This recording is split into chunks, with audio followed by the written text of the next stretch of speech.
Hi, this is Professor McQuade trying to give you a quick 4 to 6 minute video of how my teaching philosophy affects how I set up my courses. And I teach fitness and wellness course, and I also teach yoga. And so I've had to come up with some pretty creative ways to work with this.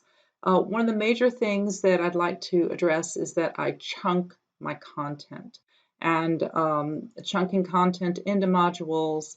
For instance, Module 2 has all the chapters about fitness itself. Module 3 has the chapters about nutrition, weight management, and stress management, which all interrelate. And so doing a totally online format is challenging for sure. And I just constantly tell myself it's a process, it's not perfected yet, and I just keep moving forward. So the other thing I use are checklists, which are always helpful. I use checklists weekly as a checklist, and I learned that if I do one for a whole course, it's just way too much. Bring it down, make it smaller so the students can just absorb and finish out one part of it, and then they just feel better.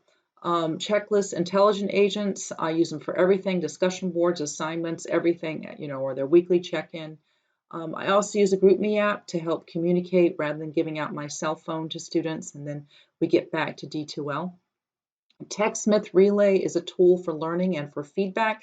It gives you analytics. It allows the professor to view the students' percentages, and you can ask a question at the end of the video. That's another way to get some feedback as to whether students like the video.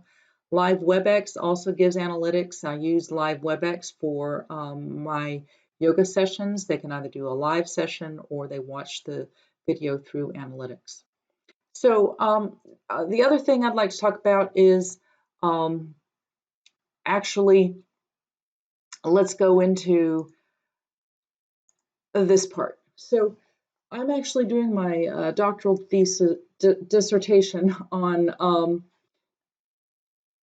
a yoga for your mood, basically for college students, and I'm looking at mood, mindfulness, and quality of life. And I'm using my current course in yoga to assess this, and I'm using Qualtrics because it's a doctoral dissertation. You can use, and it's under assessments, surveys. So D2L has surveys that you can use. So basically, you're wanting to know how to gather up some feedback from students about how the course is doing better. So I would tell you that it would be really helpful to use your surveys. And so some of the questions and I'm going to just pull my script down here so you can kind of see the questions. So in my survey, I'm using every week I'm doing a survey, and I'm just asking the students what aspects of the week's sessions beneficial to you and why, and which ones weren't so helpful and why. So it's very kind words.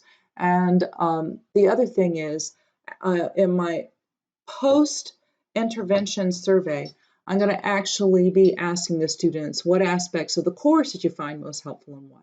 What aspects of the course did you find least helpful and why? What aspects of the course could be improved to create a better experience? And please comment on how far you might carry this yoga over into your life, academics, personal life, and work. And then please comment, if at all, if yoga is assisting you in your future life. All right. So again, I'm using Qualtrics. We can use D2L. So we can use D2L here under surveys. So you can go in and create surveys. You start a new survey here, and you can just get some feedback. And you can once you get your survey in there, you're going to be able to link it to your announcement page. And so you could do a survey of, what are you expecting out of the course, and what might your challenges be. And you could do a survey afterwards. So this is, gives you some qualitative data to kind of look at and maybe improve your course. So that said, I just spit that out real quick, and I hope that's helpful. And if you have any questions, you know where to find me. It's Lisa McQuade. Ciao.